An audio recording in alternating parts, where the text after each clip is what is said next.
Thank you for joining our Unseen Roots, where we honor and recognize the women nourishing the Black community. So, the way I like to start off every show is, who are you? I am Schenita Stewart, born and raised here in this great city of Evanston. What's interesting, people don't realize is, my father's side of the family has been here since 1916. My great grandparents, and then my mother is actually an islander. She is from the Bahamas. So my siblings are either half Bahamian, half American, or half Bahamian, half Jamaican. So there's a Caribbean side to me that gets forgotten too often. But I bring that up because I think it's helped kind of mold me of who I am. I hear it in your voice. I'm not from Belize too. My family are from Belize. See, I didn't even realize I said it. One of my family members after my swearing in said, "Hey, you called her mummy, mummy." I said, "When?" They said, "Just swearing in. That you wanted to get your star pin, and you said mummy." And I said, "I just said mummy." He Yeah, said, "Yeah." That's but how I we didn't knew realize it. that island came out in the years. So no, Yeah. so that's who I am. I'm fortunate to be the chief here, but I really appreciate everybody before me, and my family has kind of paved the way for me to sit in this office. So I never want to forget where I come from, especially being to the Fifth Ward. You'll see me in the Fifth Ward, and I appreciate that. Um, I still get recognized by people that knows my family, knew my grandfather, knew my great grandparents, and then being able to meet their grandkids and kind of being one of those kids is always something I appreciate. Being here in Evanston, being back home. What has been the life forming incident in your life? What people don't realize is, when I was 18 years old, I had a cousin, Lisa Dyke, that was actually murdered, um, which got me thinking more criminal justice once I got to college and kind of taking that move to law enforcement. And the detectives down there in Broward County in Florida did an unbelievable job. My auntie Mag, still close with. We're going through another murder trial in which my cousin Lisa was pregnant at the time, and gave birth to Julius, who unfortunately passed away a few years ago. And so the trial will be going for that murder due to the complications then. So I know I've said I've done homicide for a long time, but unfortunately my family's been touched by victims of gun violence, murder. And that situation was a stabbing. You said you've been a detective for a long time, correct? Yeah, I was actually on the North Regional Major Crimes Task Force, NORTAF, for over 10 years, almost 11 years. So the question I ask is, I mean, you see this on TV all the time. A detective's family member gets, murdered, and they feel like they have to insert themselves. Do you feel that way, or did you feel that way? No, I'll actually recuse myself from an interview or something if there's a relationship family wise. Unfortunately for me, it's been on both sides. I've had family members involved as suspect offenders of situations, and I've had the other way too of victims.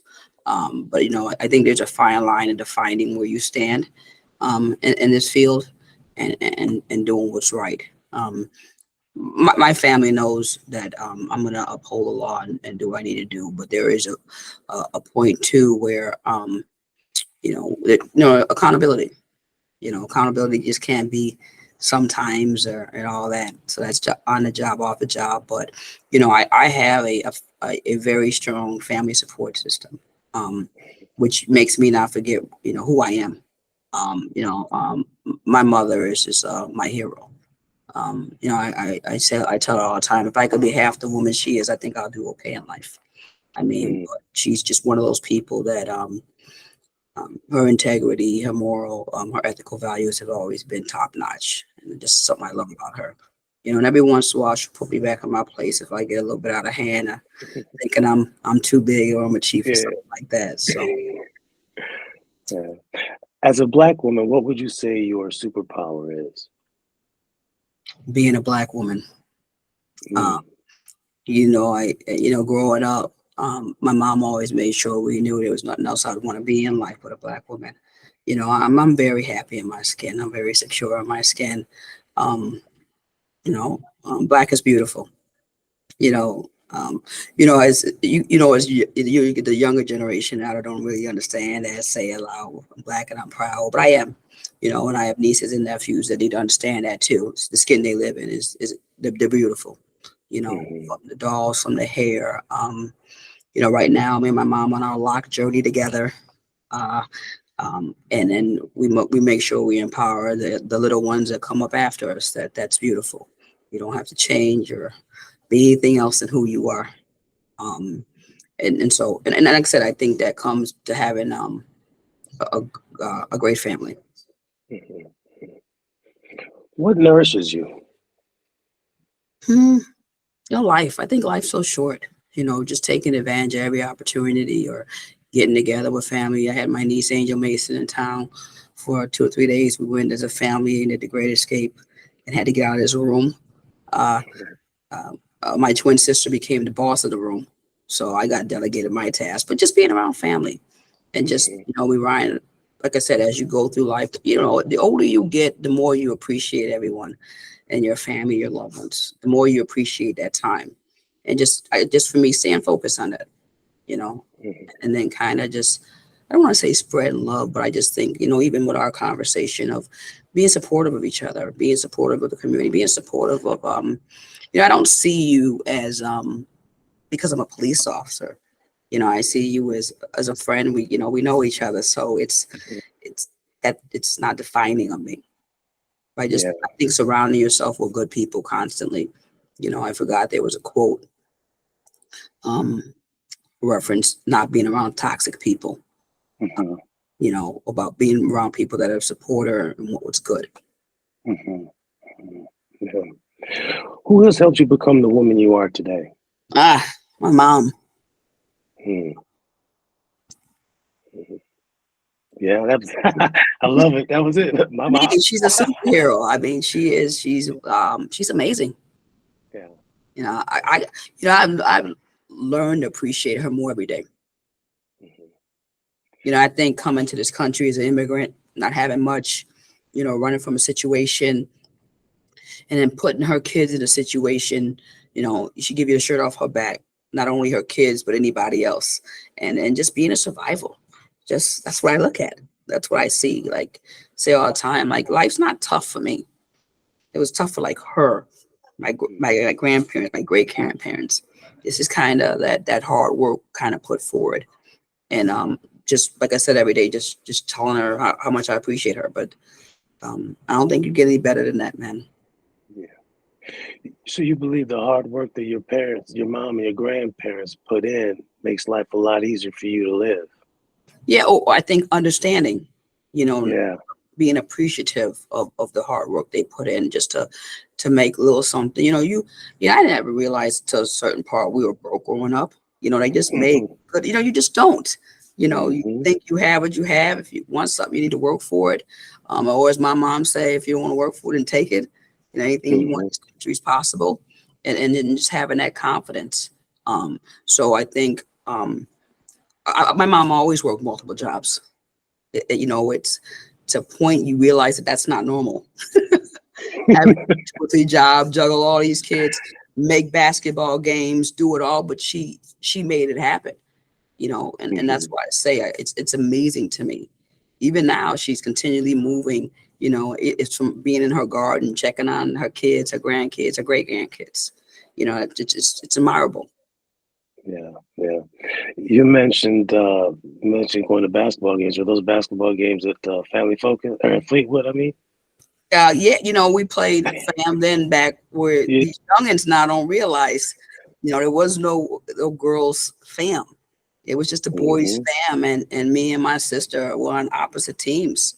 We could guard each other, but you had one girl then because, here in Evanston, they just make it work. You know, Yeah. got girls that want to play, but put you on the boys team.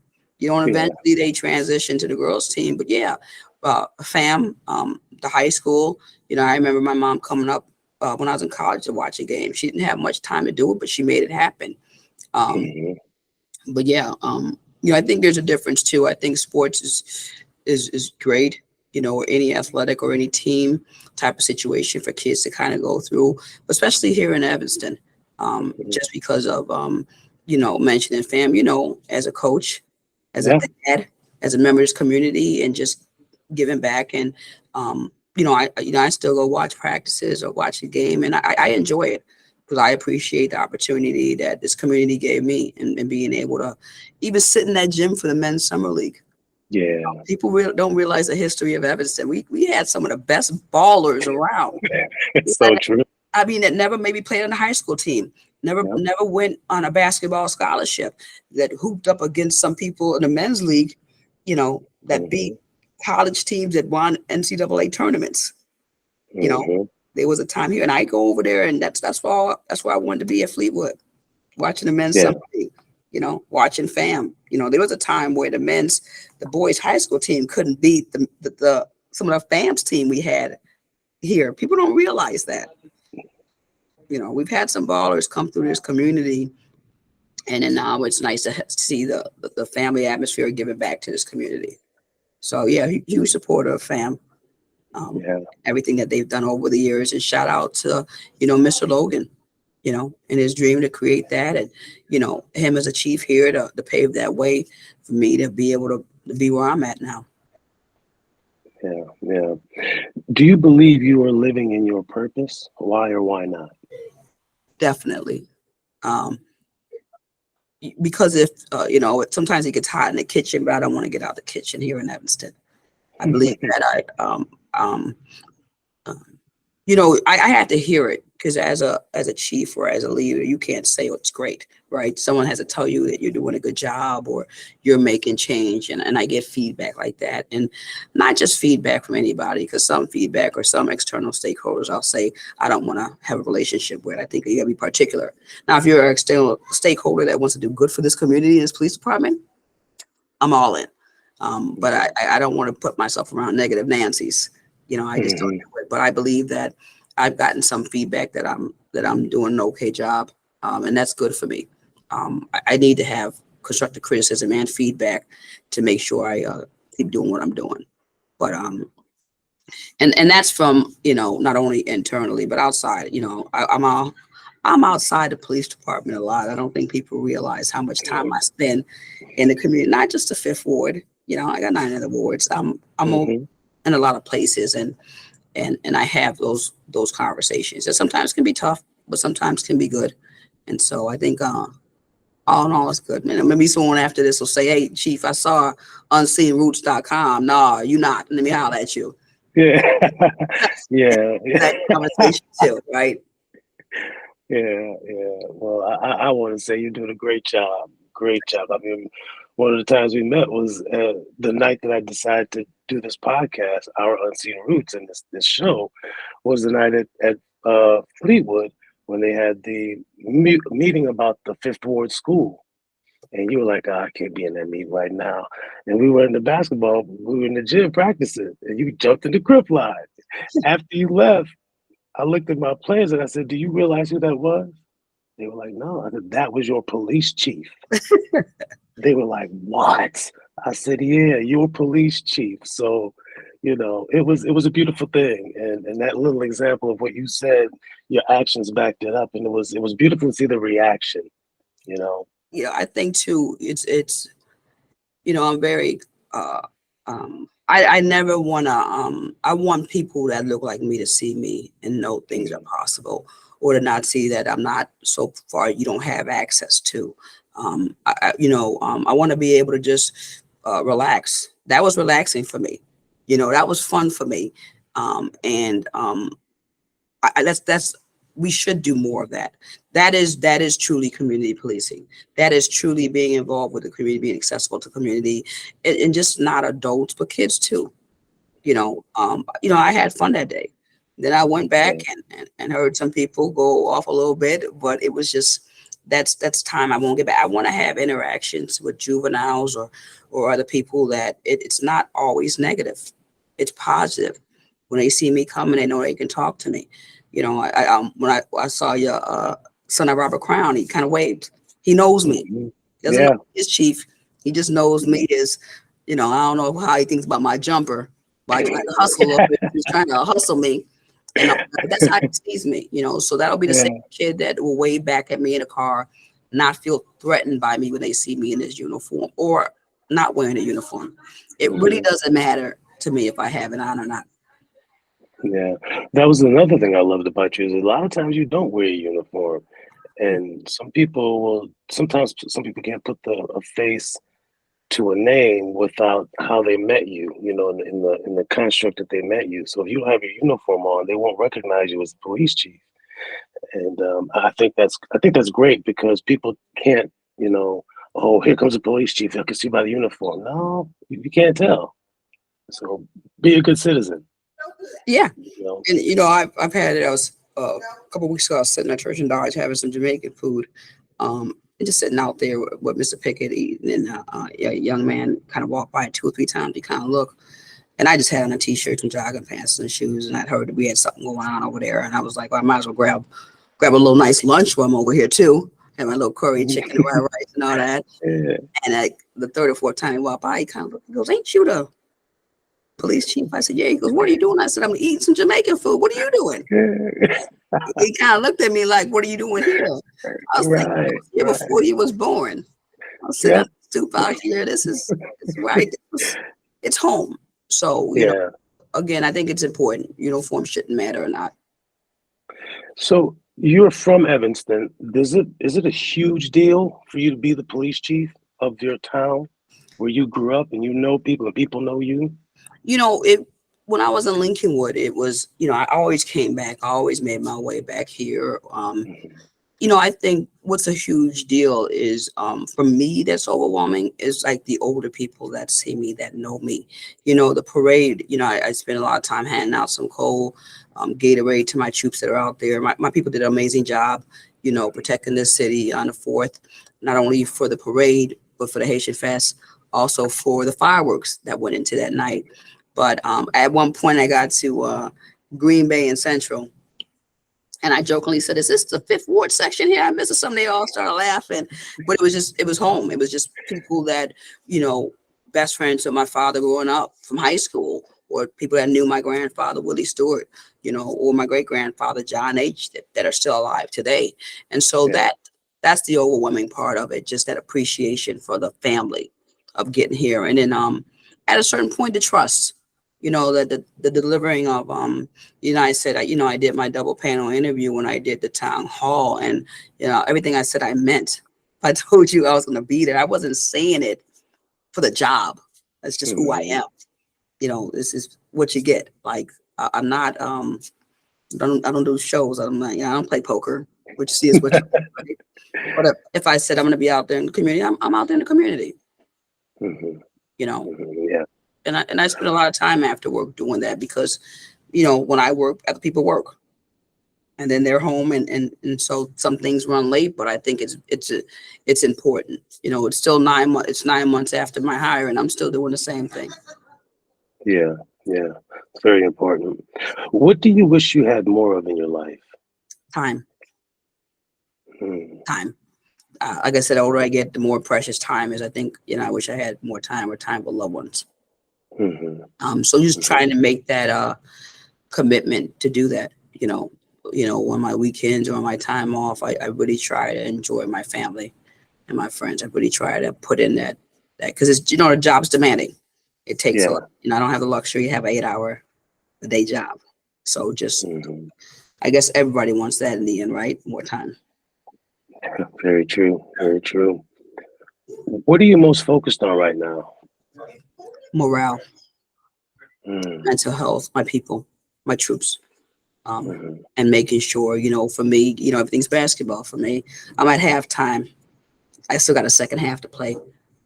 We've made a lot of progress. Some good things have happened, but I don't want to be complacent. I want to finish out the second half.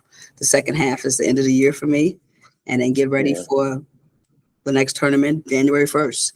I think of everything in that concept of just, the thank yous, the motivating them to, the supporting them to, like I said, we got good people here. We're bringing in good people during this culture change of what we're doing. And I want to strive to keep doing that. with not only the police department, but especially with our community. You know, um, I said it before. I don't have the luxury when a major crime happens, unfortunately, here in Evanston, of a homicide and shooting, to not know somebody or know someone's family member. So it's a little bit more personal for me because those are, you know, this community I love too. So to get ready for that and deliver a product which is good service to this community and this partnership. Hmm. How do you believe the police force can regain the confidence of the community and the trust? Getting out there, being accessible, doing, I really believe you got to lead from the top. You do. Hmm. I can't tell people to go do something I'm not doing. We're going to keep having those community engagements, those positive community engagements, if that's from the parade, and me being out there accessible, and my people being able to talk to people. That's also not forgetting we have a Haitian Fest going on. So now I'm over there, myself and Audrey Thompson from Parks and Rec are over there. And then that's with the community that's going down for the fireworks. We have to do this one engagement at a time. And that's got to be the focus. Everything is not going to be a crime. Everything's going to not be criminal or negative in nature. We got to make an effort to work directly with the community and build these partnerships. And it's going to be constant. It's going to be constant. There are a lot of things going on in this community that we have, like people like yourself, Jermaine. There's a lot of things. There's a lot of things going on. We got to get out. And you saw Officer Howard show up. We're there, and we have to continue to be there. And that's why it doesn't stop for me. People are like, "Are you doing anything since Coffee with the Chief?" Yeah, I'm still doing stuff. I'm everywhere, right? That may be me being at a senior home facility talking to people that can't come to me. You got to continually make that effort and engage, and that's how you build trust and respect, by giving trust and respect. Hmm. Yeah, definitely. Who were your co-conspirators, the people that work with you to meet the challenges facing you? I think all staff here at the police department. I don't really. I'm not a big rank person, as you can see. Blue shirts. I'll do a white shirt on a formal type of situation, but blue shirts. Everybody in this building is part of this team. From the janitor to me as a chief of police, I treat everybody the same. I think you have to. This is one team effort here in this building, and we got to continue to do that from the front desk to our records. We all need to be together on how we move forward. It's a brand. I say it all the time. Don't mess up the brand. It's our brand as a city. I'm part of the city team here. It's the same. With your family, don't embarrass your mom, your last name. It's the brand. And so even though others might not care too much about their last name, I love every bit about me being a steward, and how what my legacy is.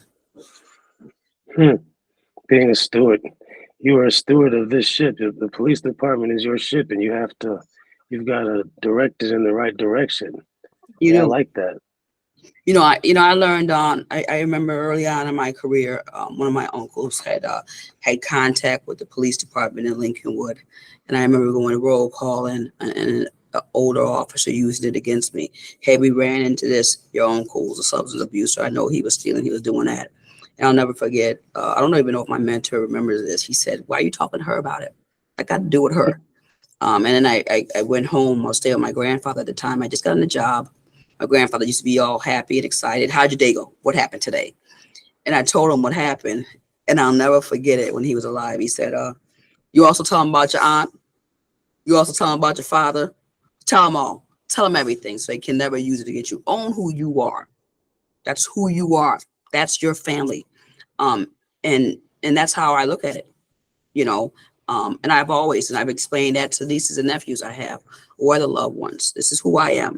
I didn't have a cookie cutter life, grew up with a silver spoon in my mouth, but I wouldn't change it for the world. It makes me who I am. I think it makes me the person of who I am. And I'm never going to let anybody take that part of me away and make me think something differently than I should. You used to say you come from good stock. My mom reminds me all the time, I come from good stock. I come from good people. And that's for me, not for anybody to take away from me. Hmm. What can your community do to support you? I think be accountable. You know, sometimes, unfortunately, in the community, we want to make excuses for things happening or not going to come out or not support. And I don't think it's support the police. I really think when you have victims, support victims and their families. If you're a witness and you saw something, say something. See something, say something, and be part of the solution. I think sometimes we just know we think we have no power. We think we can't. Um, affect violence, affect something. I think that was a conversation we had at the Tea Talk with, me and Audrey, even though I was dealing with the situation at a junior high with a firearm, we still wanted to do more. And that's when we came up with giving out the gun locks. There's always a way we can do something. And then, reach out to me, reach out to other directors, reach out to the city manager and mayor and say, hey, have we tried this? I think this is a great opportunity in the city now to have directors that you're accessible to. I know it's a little bit unorthodox for a chief to keep going out to the community and doing that, right? You do your quick thing. Hey, I'm here. I'm going to do this. And then they disappear. But, be part of the solution. And I think like, even with the meeting we just had, we're all part of, let's continue this conversation. Me and you, let's talk. Okay, let's talk. Let's get messages out there of what we can do. Yeah, you mentioned that, and I immediately thought of the incident we were having at Starbucks and McDonald's after school with the students, and immediately my second ward alderman, Chrissy Harris, which you work hand in hand with. You guys were both out there the next day. Hey, what can we do to make this better? How can this work? What are suggestions? This is what we need. And it just to what you were just saying, and it just calmed and it put the community at ease. I think too, you have a very proactive council member. I say one thing about, I think, Councilmember Harris being from Evanston. I think she's everybody's ward council member because I get calls from her and it won't even be her ward sometimes. Sometimes I want to be like, that's not your ward, but I don't. But that's accountability, right? She has no problem saying, hey, what's going on with this? Like when I got done, I went around to all the businesses to check in. And literally by noon, I didn't even know she did the same thing. And then she's calling me, what you gonna do about this, chief? What's going on? I love it. And then she organized us sitting down with Starbucks, us sitting down with some other business owners, us talking to the school. And she had everybody at that table. I mean, we had a meeting at Starbucks. It was me, my community outreach and engagement team, my community policing unit, deputy chief. It was Starbucks staff. It was school district staff. But just, you're right, getting out there and she does a good job of it. It's always, I always get that call or that email or that text. What are we doing about this? But I always get a follow-up. I haven't heard from you, chief. What are we doing about this? And I think that's great for her residents, especially in her ward or this city, to know that she will always continually follow up on something. Yeah. What visions do you have for your community? No violence. Get to a point where we don't have violence. Get to a summer where I don't got to worry about something going, my phone going off of effects of gun violence. Yeah, I know the mayor and me are always trying to work on something related to it, and just continually trying to come up with ways that we can do better as a city. But that, like I said, I always say people keep forgetting about there's victims and victims' families that will always be affected by that once that loss occurs. I still deal with a lot of moms that lost people in Evanston, that just that closure. And that's not just a physical thing, that's a mental thing, with social services and what we can do. I would love that to be that. What does liberation look like for Black women?